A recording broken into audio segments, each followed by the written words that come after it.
Assalomu alaykum hurmatli aka-ukalar. Navbatdagi darvozamiz biz Namangan tumani Urganchi MFga olib kelib o'rnatdik Olimjon tog'oni xonadonlariga. Darvozamiz razmerlarini aytib o'tadigan bo'lsam, eni 3,5 metr bo'lgan, alohida kalitkali bo'ldi.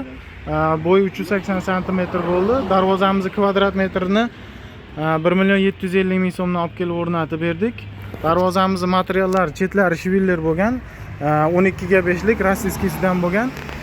Hop, taglari, kruglar, aylanasi hamma joyini shviller qilib berdik. Zakaz xuddi shunday bo'lgani uchun zamoklarni ham idealni qilib o'rnashtirib, xudo xolasa cho'tga xizmat qiladigan qilib o'rnashtirib berdik. Arabcha yozuvlarigacha yozib berdik tog'amizga. Nomerlari, glazurlarigacha qo'yib berdik.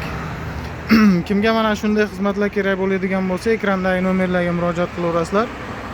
Videomiz yoqqan bo'lsa, bitta like tugmasini bosib qo'yasizlar. Rahmat hammaga.